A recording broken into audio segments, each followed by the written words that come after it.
जब मैं 8वीं कक्षा में थी तो एक प्रतियोगिता में मैंने तृतीय स्थान हासिल किया और उस दौरान मुझे उपखंड अधिकारी से सम्मानित होने का मौका मिला। जब उपखंड अधिकारी की गाड़ी हमारे स्कूल के प्रांगण में आई तो उस गाड़ी पर लगी बत्ती को देखकर मेरा बाल मन सम्मोहित हुआ था। लेकिन उसके पश्चात 10वीं कक्षा में फिर से मुझे मौका मिला जब मैं जिला कलेक्टर महोदय के द्वारा सम्मानित हुई। उस वक्त मैंने तय किया कि इस पद में, इस पोस्ट में कुछ तो है। मैं धन्यवाद देना चाहूँगी समराथल फाउंडेशन की कोर टीम को, जिन्होंने आज मुझे शिक्षा के इस मंच पर व्याख्यान देने का सुनहरा अवसर प्रदान किया है। आज जहां एक और समाज का हम नकारात्मक पहलू देख रहे हैं, उसी दौर में समराथल फाउंडेशन के द्वारा ये जो एक सकारात्मक प्रयास किया जा रहा है वो काबिले तारीफ है। जैसा कि जवाहरलाल नेहरू ने कहा था कि स्कूल जो हैं वो आधुनिक भारत के मंदिर हैं, और इसी वक्तव्य को यथार्थ करने का प्रयास समराथल फाउंडेशन के द्वारा किया जा रहा है। अभी समराथल फाउंडेशन के द्वारा इनमें योगदान देने के लिए जिन भामाशाहों का सम्मान किया गया है, मेरा ये मानना है कि आज समाज की जो कुरीतियां हैं, जो नकारात्मक पहलू हैं, उनके लिए हम हर एक सामाजिक संगोष्ठी में चर्चा करते हैं, लेकिन योजनाबद्ध तरीके से उनसे कैसे निपटना है इसके लिए कोई प्रयास आज तक हमने नहीं किया है। समराथल फाउंडेशन ने इसके लिए एक कदम उठाया है।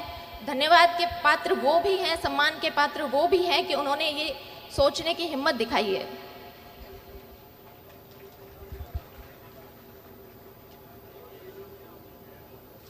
मैं आशा करती हूँ, जैसा अभी स्टेज से अनाउंसमेंट हुआ, कि जिन बच्चों ने अभी प्रतिभा खोज परीक्षा दी है वो इस पंडाल में मौजूद हैं, और अगर यहाँ मौजूद नहीं है तो वो यूट्यूब या अन्य किसी यूट्यूब आदि सोशल मीडिया से वो जुड़े होंगे। तो आज आप सभी बच्चे ज़िंदगी के ऐसे मोड़ पर खड़े हैं जहाँ आपके सामने बहुत सारी चुनौतियाँ, संघर्ष आने वाले हैं। इन संघर्षों से यदि आपको लोहा लेना है तो आपको मोटिवेटेड रहना होगा। अब कुछ जिज्ञासु बच्चों के मन में यह प्रश्न आ सकता है कि ये मोटिवेशन क्या होता है और हमें इस मोटिवेशन की आवश्यकता क्यों पड़ेगी। तो मोटिवेशन होता है किसी व्यक्ति का लक्ष्योन्मुखी व्यवहार है, उसे ऊर्जान्वित करना, उसे सक्रिय करना मोटिवेशन होता है। तो क्या ये मोटिवेशनल स्पीचेस सुन के आप सेल्फ मोटिवेटेड हो जाएंगे? बिल्कुल होंगे, लेकिन आने वाले सिर्फ 24 और 48 घंटों के लिए होंगे। तो जिस प्रकार से हमारे शरीर में किसी तत्व की कमी हो जाती है, हमें उसके लिए सप्लीमेंट्स लेने पड़ते हैं। जब तक हम सप्लीमेंट्स लेते हैं तब तक हमारे शरीर में उस तत्व की कमी नहीं होती है। जैसे ही हम सप्लीमेंट लेना बंद करते हैं, फिर से हमारे शरीर में उन तत्वों की कमी हो जाती है। इसी प्रकार मोटिवेशन है। यदि आप बाहर से इसके सप्लीमेंट्स लेंगे तो वो कुछ दिनों में, कुछ घंटों में वो धूमिल हो जाएंगे। इसके लिए आपको क्या करना है? आपको आत्म मंथन करना है, आत्मचिंतन करना है कि आप डॉक्टर, इंजीनियर, RAS, IAS क्यों बनना चाहते हैं। और जिस दिन इस प्रश्न का आपने जवाब खोज लिया खुद से, तो आपको बाहरी सप्लीमेंट्स की आवश्यकता बिल्कुल भी नहीं पड़ेगी। जब मैं 8वीं कक्षा में थी तो एक प्रतियोगिता में मैंने तृतीय स्थान हासिल किया और उस दौरान मुझे उपखंड अधिकारी से सम्मानित होने का मौका मिला। जब उपखंड अधिकारी की गाड़ी हमारे स्कूल के प्रांगण में आई तो उस गाड़ी पर लगी बत्ती को देखकर मेरा बाल मन सम्मोहित हुआ था। लेकिन जैसा कि बाल मन होता है, कुछ घंटों, कुछ दिनों में वो जो मेरी यादें थी वो धूमिल हो गई। उसके पश्चात 10वीं कक्षा में फिर से मुझे मौका मिला जब मैं जिला कलेक्टर महोदय के द्वारा सम्मानित हुई। उस वक्त मैंने तय किया कि इस पद में, इस पोस्ट में कुछ तो है कि इसका इतना मान और इतना सम्मान होता है। लेकिन फिर वही चीज़ें हुई कि मैं उन चीज़ों को भूल गई। 10वीं परीक्षा के बाद जब ऐच्छिक विषय चयन का प्रश्न खड़ा होता है, उस वक्त मेरी कुछ सहेलियों ने कहा कि हम तो मैथमेटिक्स, साइंस लेंगे और इंजीनियरिंग करेंगे। उनकी बातें सुनकर मैं भी अपने घर गई और पारिवारिक मंच से मैंने भी ऐलान कर दिया कि मुझे इंजीनियर बनना है। उस वक्त बहुत सारे प्रश्न आए कि लड़की इंजीनियरिंग करके क्या करेगी, लड़की को इंजीनियरिंग करवाने का क्या फ़ायदा है। लेकिन वहाँ मैं धन्यवाद देना चाहूँगी अपने पिता को, जो ढाल बनकर मेरे सामने खड़े रहे और मेरे इस निर्णय का पूरा उन्होंने सम्मान किया और मुझे इंजीनियरिंग की पढ़ाई पूरी करवाई। इंजीनियरिंग की पढ़ाई 4 साल पूरी करने के बाद मैं फिर से एक ऐसे बिंदु पर खड़ी थी जहाँ से बहुत सारे रास्ते निकल रहे थे और उन रास्तों में से मुझे किसी एक रास्ते का चयन करना था। कोई विशेष गाइडेंस मार्गदर्शन तो मेरे पास नहीं था, लेकिन परिवारजनों से विचार विमर्श किया और तय किया कि बैंक की काफ़ी भर्तियां खुली हुई है और मुझे बैंक का एग्ज़ाम देना चाहिए। इस एग्ज़ाम तैयारी के दौर में कास्ट सर्टिफिकेट के लिए मुझे फिर से उपखंड अधिकारी के कार्यालय में जाने का मौका मिला। उस दिन उनके कार्यालय के बाहर भीड़ को देखकर फिर से एक बार मुझे लगा कि इस पोस्ट के लिए मैं ट्राई कर सकती हूँ।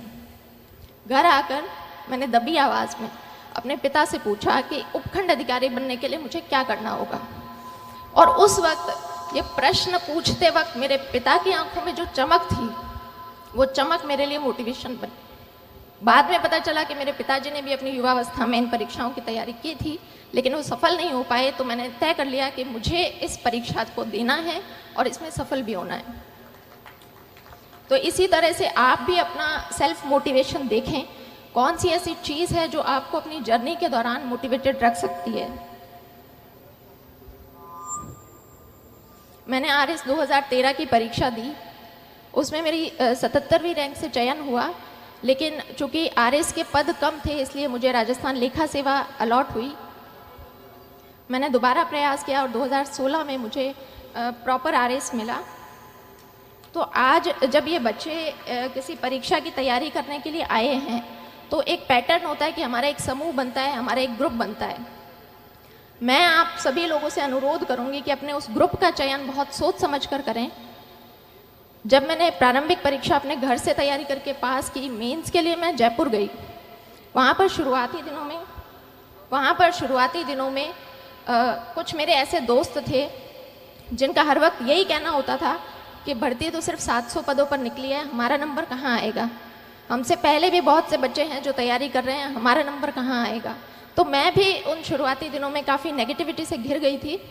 फिर मैंने तय किया कि जब परीक्षा तो देनी ही है तो क्यों ना अपना समूह बदल लिया जाए। फिर मैंने 2 ऐसी लड़कियों का चुनाव किया जो मेरे ही बैकग्राउंड से थी।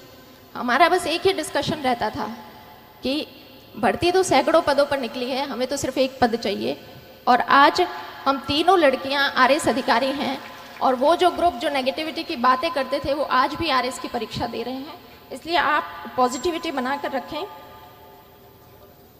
मैं अपनी बात को कंक्लूड करना चाहूँगी कि यदि आपने सोच ही लिया है कि आपको रणभूमि में उतरने का आपने मानस बना ही लिया है, तो आपकी तैयारी ऐसी होनी चाहिए कि प्रश्न पत्र में किसी भी प्रकार की गुगली डाली जाए, आप नॉट आउट वहाँ पर डटे रहें।